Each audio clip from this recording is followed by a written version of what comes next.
Hello everyone, welcome to our channel PCB Baba. आज हम लोग भारत के ईस्ट फ्लोइंग पेनिनसुला रिवर के बारे में पढ़ने वाले हैं।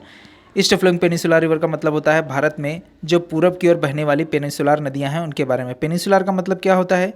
ज़मीन का वह टुकड़ा जो अधिकतम चारों ओर से पानी से घिरा हो और एक ओर से वह ज़मीन से जुड़ा हो। तो यहाँ पर यह देखिए, अधिकतम जो है पानी से घिरा हुआ है और एक ओर से ज़मीन से जुड़ा हुआ है। तो ये एरिया क्या है? पेनिनसुलार एरिया है। यहाँ से जो नदियाँ ईस्ट की ओर बही हैं वह क्या है? East flowing peninsular river. और वे कौन कौन सी नदियां हैं? महानदी, गोदावरी, कृष्णा, कावेरी, पेन्नार, सुवर्णरेखा, ब्राह्मणी, शारदा, पोन्नैयार, वैगई, बैतरनी, वंशधारा, दामोदर और पेल्ला रिवर। कभी कभी नदियों के कहाँ से ओरिजिनेट हुए हैं या फिर कितना किलोमीटर ये तय करती हैं या फिर इनकी सहायक नदियाँ कौन है, इनके बारे में पूछ लिया जाता है। तो इनके बारे में डिटेल यहाँ पे जानकारी दी हुई है। आज हम लोग सुवर्ण रेखा तक पढ़ेंगे, बाकी आगे लेक्चर में इसके आगे वाली चीज़ों के बारे में पढ़ेंगे। तो चलिए स्टार्ट करते हैं। यहाँ पर महानदी रिवर जो है वह छत्तीसगढ़ के रायपुर डिस्ट्रिक्ट में एक हिल है जिसका नाम है दंडकारण्य नामक हिल। उस दंडकारण्य हिल जो है उसका जो फुट है या फिर दंडकारण्य हिल का जो नीचे का पार्ट है वह जहाँ ज़मीन से जुड़ी हुई है उस जगह को कहते हैं फुट हिल। वहाँ से निकली है महानदी रिवर और यह महानदी रिवर छत्तीसगढ़ से निकल के उड़ीसा में प्रवेश करती है और उड़ीसा के जिस भाग से प्रवेश करती है उस जगह का नाम है कटक और वहाँ से होते हुए वह बे ऑफ बंगाल को ज्वाइन करती है। तो उड़ीसा का भाग जिसे हम लोग फॉल्स पॉइंट करते हैं और बे ऑफ बंगाल में टच करती है कई सारे धाराओं के द्वारा। मतलब उड़ीसा और बे ऑफ बंगाल जहाँ पर टच हुए हैं तो उड़ीसा का वह भाग जहाँ से बे ऑफ बंगाल टच हुआ है वह जगह का नाम है फॉल्स पॉइंट, जहाँ पर से महानदी बे ऑफ बंगाल को ज्वाइन कर जाती है और कई सारे धाराओं में ज्वाइन करती है। उड़ीसा में एक महत्वपूर्ण तीर्थ स्थल है जिसका नाम है पुरी। ये 4 धामों में से एक धाम है। इसके बगल से बही हुई है महानदी रिवर और पुरी में किसका मंदिर है? जगन्नाथ का मंदिर है। यह जो है आता है ईस्ट साइड में भारत के या फिर 4 दिशाओं में। भारत में जो 4 दिशाएं हैं उन चारों दिशाओं में क्या आते हैं? 4 मंदिर आते हैं जो भारत के प्रमुख तीर्थ स्थल हैं और उन्हें 4 धाम भी कहते हैं। तो पूर्व साइड में कौन आता है? पूर्व साइड में आता है उड़ीसा और उड़ीसा का ही क्या है? उड़ीसा में है जगन्नाथ मंदिर। इस साइड में कौन है? जगन्नाथ मंदिर। और तमिलनाडु साइड में कौन है? रामेश्वरम है 4 धाम में। और वेस्ट साइड में कौन है? वेस्ट साइड में है गुजरात की द्वारिका। और नॉर्थ साइड में कौन है? उत्तराखंड की बद्रीनाथ। तो यहाँ पर आप ऐसे याद रख सकते हैं, चारों धाम में यह जो है यहाँ पर बतला दिया गया है। तो जो उड़ीसा का जगन्नाथ मंदिर है जो पुरी में है, यहाँ के बगल से बहती है महानदी रिवर। तो आगे चलते हैं।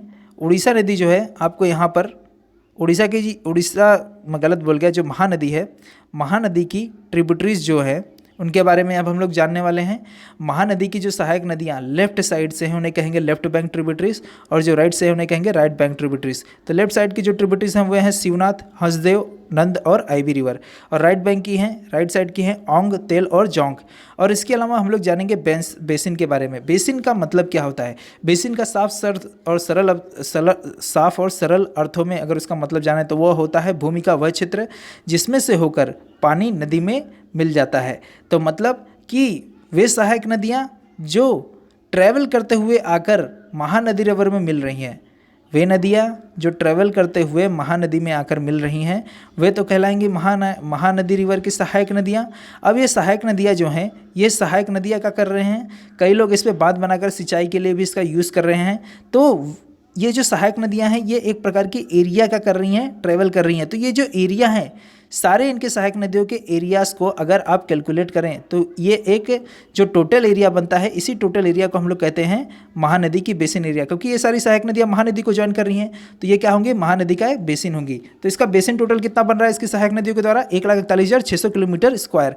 और इसके अलावा जो महानदी रिवर ओरिजिनेट हुई है छत्तीसगढ़ के रायपुर से, वहाँ से लेकर उड़ीसा के बे ऑफ बंगाल, उड़ीसा से होते हुए बे ऑफ बंगाल में जहाँ गिर रही है वहाँ से लेकर उन दोनों के बीच का जो लेंथ रहा है वो कितना है? 858 किलोमीटर।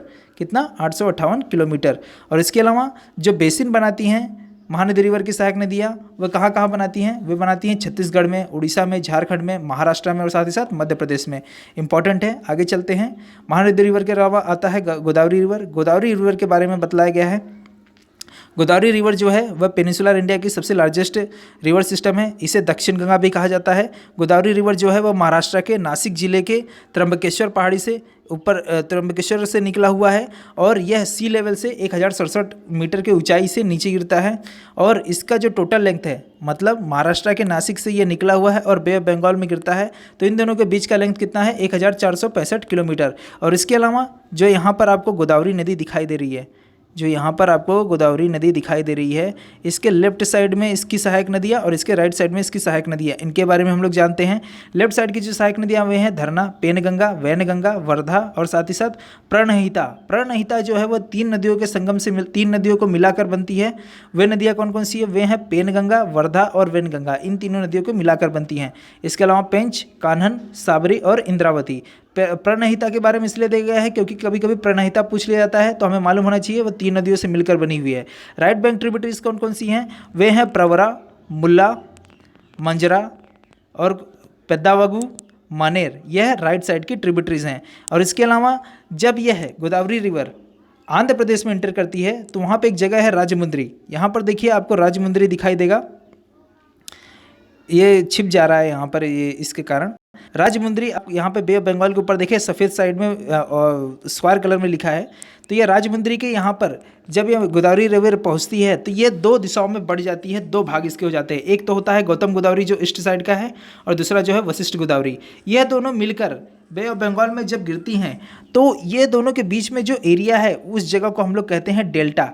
डेल्टा का मतलब क्या होता है? डेल्टा का मतलब जो होता है, नदी जो है अपने साथ में मिट्टी और रेत के बहुत सारे छोटे छोटे कणों को बहाकर लाती है और जमा कर देती है जब वह समुद्र में गिरती है। तो जब समुद्र में वो गिरती है तो अपने साथ में जो मिट्टी और बहुत सारे रेत लेके आती है, वहाँ पर एक अवसाद बनाती है, निक्षेप बनाती है। तो उस जगह को हम लोग कहते हैं डेल्टा। यहाँ पर बे ऑफ बंगाल से देखिए ऊपर साइड में जो दिख रहा है वो चौड़े में, यही क्या है? डेल्टा है। तो ये जो डेल्टा बनाती है यह क्या होता है? राजमुंद्री में गोदावरी नदी 2 पार्ट में बढ़ जाती है, गौतमी गोदावरी और वशिष्ठ गोदावरी, इन दोनों के द्वारा बनता है यह डेल्टा। और ये डेल्टा जो है लोबेट टाइप का है। लोबेट टाइप का मतलब क्या होता है? जैसे देखिए अपना एयर देखिए या फिर कान देखिए, कान कैसा है? अर्धवृत्त में है, उभार है इसका। तो ये जो उभार है इसी को क्या कहते हैं? लोब। क्या कहते हैं? लोब। तो ये लोबेट टाइप में आपको दिखाई देगा इस नदी का डेल्टा। तो इसके बारे में बतलाया गया है गोदावरी नदी के बारे में इतनी सारी आपको इन्फॉर्मेशन, और साथ ही साथ इसके बेसिन एरिया के बारे में, इसकी जो सहायक नदियाँ हैं जो सिंचाई के पर्पज़ में या फिर जो ट्रेवल करती है नदियाँ, सहायक नदियाँ इनके और जाकर टच करती है गोदावरी नदी को, तो इनके टोटल एरिया को कैलकुलेट करें तो ये हो गई बेसिन एरिया। तो बेसिन एरिया कहाँ कहाँ पर है? महाराष्ट्र में, आंध्र प्रदेश में, मध्य प्रदेश में, छत्तीसगढ़, उड़ीसा और कर्नाटक। टोटल अगर बेसिन एरिया कैलकुलेट करें तो 3,12,813 किलोमीटर स्क्वायर है। आगे चलते हैं कृष्णा नदी के बारे में।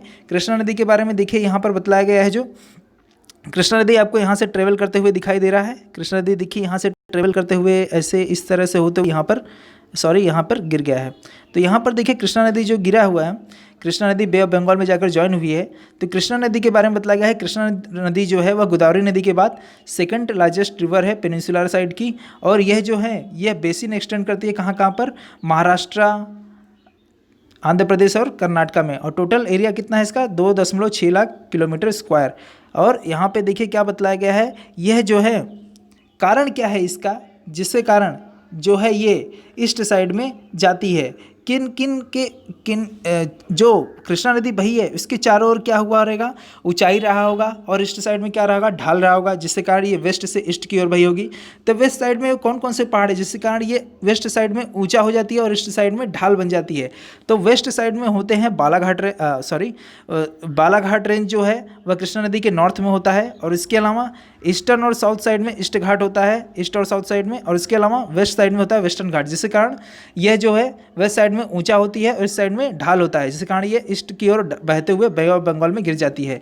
कृष्णा नदी जो है वह वेस्टर्न घाट में, मतलब महाराष्ट्र में जो वेस्टर्न घाट पार्ट जो महाराष्ट्र का है उसमें सतारा डिस्ट्रिक्ट आता है। और सतारा डिस्ट्रिक्ट में एक विलेज आता है जिसका नाम है जोर विलेज, वहाँ से ये निकलती है और यह सी लेवल के 1337 मीटर की ऊंचाई से निकलती है और यह बहते हुए बे ऑफ बंगाल में गिरती है। तो महाराष्ट्र के सतारा डिस्ट्रिक्ट में जो जोर विलेज है वहाँ से लेकर बे ऑफ बंगाल के बीच का जो लेंथ तय करती है वह है 1400 किलोमीटर। और इसके अलावा जो इसकी सहायक नदियाँ कौन कौन सी हैं? राइट साइड की है घटप्रभा, मल्लप्रभा और तुंगभद्रा, और लेफ्ट साइड की है भीमा, मूसी और मुनेरू। तुंगभद्रा नदी जो है यह दो नदियों के मिलन से बनी है, तुंगा और भद्रा, और ये दोनों एक ही पहाड़ से निकली हैं। यह निकली हैं सह्याद्री, सेंट्रल सह्याद्री में एक पर्वत है गंगा मुल्ला, वहाँ से निकलती हैं तुंगाभद्रा, और ये दोनों जाकर जुड़ती हैं कर्नाटका के शिमोगा में। कहाँ पर? कर्नाटका के शिमोगा में जो एक विलेज है कुडली विलेज, वहाँ पर दोनों नदियाँ तुंगा और भद्रा मिलती हैं और मिलकर बन जाती हैं तुंगभद्रा। अब कृष्णा नदी और तुंगभद्रा कहाँ पर मिलती हैं? ये दोनों मिलती हैं आंध्र प्रदेश के महबूबनगर डिस्ट्रिक्ट में, और महबूबनगर डिस्ट्रिक्ट में एक जगह है गोंडीमल्ला, वहाँ पर कृष्णा और तुंगभद्रा रिवर मीट करती हैं और मिलकर यह जाकर आगे क्या करती हैं? बे ऑफ बंगाल में गिर जाती हैं। तो ये रही पूरे कृष्णा नदी के बारे में डिटेल इन्फॉर्मेशन। आगे चलते हैं। यहाँ पर कावेरी रिवर को कावेरी रिवर भी कहते हैं, और इसे दक्षिण गंगा भी कहा जाता है, या फिर गंगा ऑफ द साउथ, दक्षिण की गंगा कही जाती है। अब देखिए कावेरी रिवर जो है यह कर्नाटका के कोडगु डिस्ट्रिक्ट में एक पहाड़ी का रेंज है जिसे कहते हैं ब्रह्मगिरी रेंज, और उसमें एक पहाड़ी आती है जिसका नाम है तल्लकवेरी, और तल्लकवेरी से निकलती है सी लेवल के 1341 मीटर की ऊंचाई से, लगभग 1.5 किलोमीटर की ऊंचाई से ही गिरती है नीचे। और यह जो है कर्नाटका से होते हुए आंध्र प्रदेश में जब ये बंगाल की खाड़ी में जाती है तो टोटल कितना लेंथ तय करती है? 800 किलोमीटर। ठीक है। और कावेरी की जो बेसिन है यह जो है कर्नाटका, केरला और यूनियन टेरिटरी ऑफ पुडुचेरी, इन सब एरिया में यह कितना स्क्वायर किलोमीटर एरिया बनाती हैं? 81,000 स्क्वायर किलोमीटर। और जो है ये कृष्णा नदी यह जो है कावेरी नदी, यह वेस्ट साइड में वेस्टर्न घाट से, और साथ ही साथ ईस्ट और साउथ में ईस्टर्न घाट से, और इसके अलावा एक पतला सा रिज होता है, दर्रा होता है, वह होता है नॉर्थ साइड में।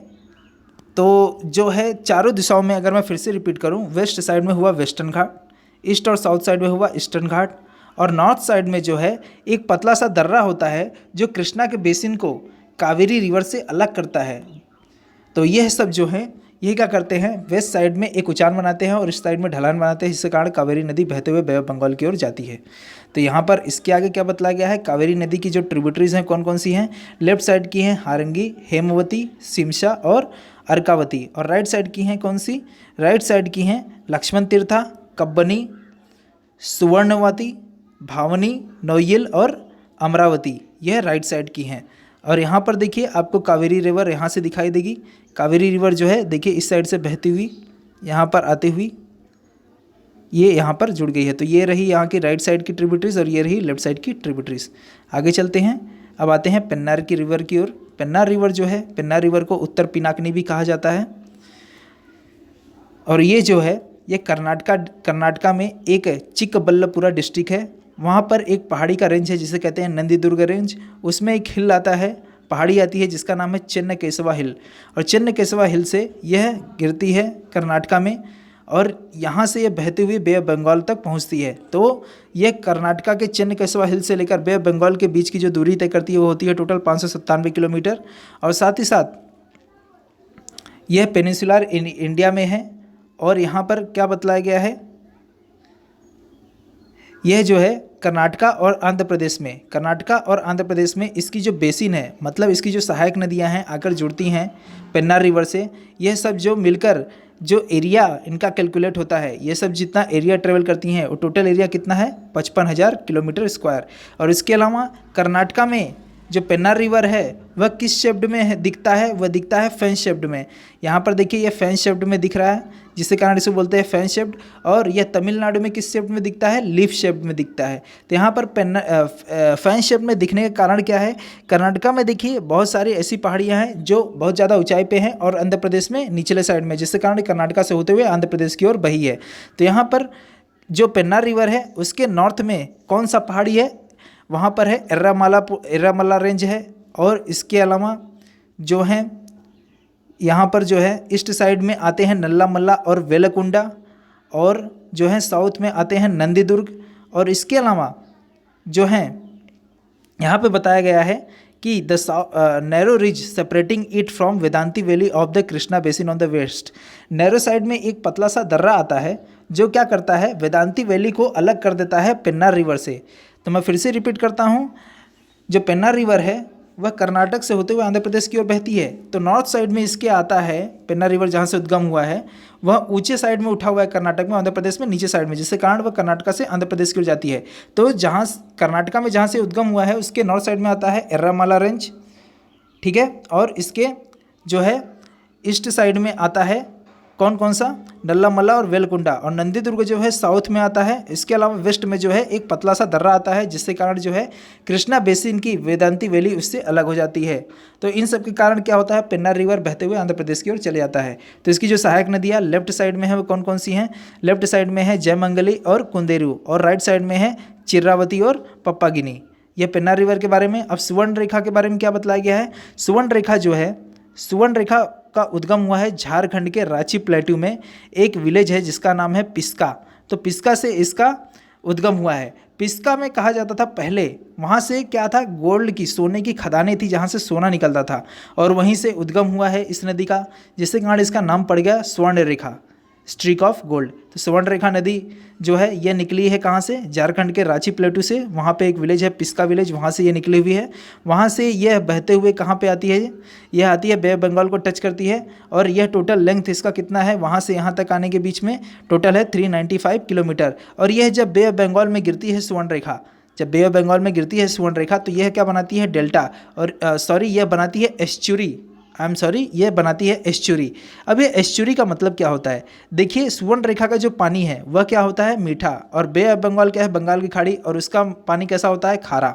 अब मीठा पानी और खारा पानी जहाँ पर मिलते हैं उस जगह को हम लोग कहते हैं एस्चुरी। और जो एस्चुरी होता है वह मछली पालन के लिए बहुत इंपॉर्टेंट होता है। देखिए मछली ज़्यादातर वहाँ पे पाली जा सकती हैं जहाँ पे मीठे पानी और खारे पानी दोनों क्या हो, एक साथ मिले हो। तो यहाँ पर मछली की पैदावार बहुत ज़्यादा होती है। तो ये रहा सुवर्ण रेखा के बारे में। और सुवर्ण रेखा जो है यह बेसिन जो बनाती है उसके बारे में बतलाया गया है। ये देखिए सुवर्ण रेखा जो है इसकी राइट साइड की ट्रिब्यूटरी कौन सी है और लेफ्ट साइड की ट्रिब्यूटरीज जो है उसके बारे में यहाँ पे बतलाया गया है। देखिए राइट साइड में जो इसकी ट्रिब्यूटरीज हैं वो कौन कौन सी हैं, कांची, करकई, खरकई, रारू, गर्रू, और लेफ्ट साइड में एक ही है जो है दुलांग। तो ये इसके बारे में टोटल बतलाया गया है, ठीक है, जो इससे मिलती हैं। और साथ ही साथ कितना स्क्वायर किलोमीटर एरिया कवर करती हैं, 18,951। यहाँ पे देखिए रांची से निकली है सुवर्ण रेखा जो बहते हुए कहाँ पे गई है, बंगाल की खाड़ी में मिल गई है। यहाँ साइड में कौन सी है, गंगा और ब्रह्मपुत्र का डेल्टा, और यहाँ पर जो है महानदी साइड आती है, और बीच में ये बनाती है एस्चुरी। तो ये जो एस्चुरी यहाँ पे बीच में बनाती है यही सुवर्ण रेखा का अंतिम छोर है। और इसकी सहायक नदियों के बारे में आपको यहाँ पे पता चला गया। तो यहाँ पर इतने नदी के बारे में डिटेल है, बाकी आगे दूसरे लेक्चर में हम लोग बाकी सारे नदियों के डिटेल में मिलेंगे। तब तक के लिए खुश रहें, गुड बाय, थैंक यू।